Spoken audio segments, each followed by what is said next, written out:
আসসালামু আলাইকুম এভরিওয়ান, কেমন আছেন আপনারা সবাই? চলে এসেছি নতুন আরেকটি ভিডিও নিয়ে। আজকে ভিডিও শুরু করেছি রান্না বান্না দিয়ে। তো এখানে আপু সকাল সকাল দুপুরে রান্না বান্না করে ফেলতেছে। তো এখানে হচ্ছে লাল শাক ভাজি করতেছে চিংড়ি মাছ দিয়ে। তারপর এখানে হচ্ছে সবজি কেটে কুটে রাখছে, বেগুন বরবটি। তারপর এটা হচ্ছে আমাদের পুকুরের মাছ। তো পুকুরের মাছ দিয়ে সবজিগুলা রান্না করবে।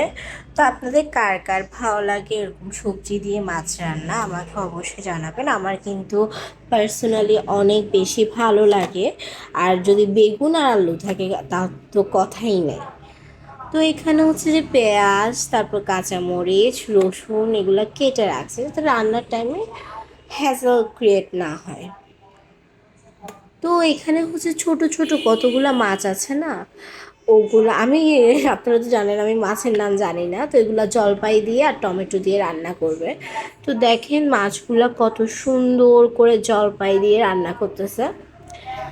জলপাই সিজন আসলে আমরা কিন্তু জলপাই দিয়ে তরকারি রান্না করি, খুব ভালো লাগে, টক টক ঝাল ঝাল। আর এখানে সবজি দিয়ে মাছগুলো রান্না করতেছে। মাশাল্লাহ, জলপাই দিয়ে যে ছোট মাছগুলো রান্না করছে ওগুলা কিন্তু অনেক অনেক টেস্টি হয়েছে, অনেক মজা হয়েছে। তারপর আমি একটু বিকালবেলা বের হয়েছি, দেখা করতে গেছি আমার সখীদের সাথে। তো দেখেন আমাকে ওরা পেয়ারা কেটে খাওয়াচ্ছে, আমরা সবাই একসাথে হয়েছি। তো এখানে পেয়ারা কাটতেছে আমার মিষ্টি কুমড়া, মানে অদ্ভুত লাগে না, ও নিজে একটা মিষ্টি কুমড়া তারপর পেয়ারা কাটি খাওয়াচ্ছে।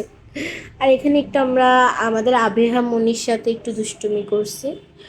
তবে এখানে আপু আমাদের জন্য ভাপা পিঠা নিয়ে আসছে, আমাদের আপু সন্ধ্যায় খাওয়ার জন্য। তো আমি আপুকে বলতেছিলাম আপু আগে ভাপা পিঠার সাইজ কীরকম ছিল আর এখন কীরকম হয়েছে। তো আপু বলতেছে মানুষও ফিটনেস সচেতন, তাই ভাপা পিঠাও ফিটনেস সচেতন হয়ে গেছে। তো এটা নিয়ে হাসি ঠাট্টা করতেছিলাম। তো আজকের ভিডিও আমি ভাপা পিঠা খেতে খেতে শেষ করছি। আল্লাহ হাফেজ।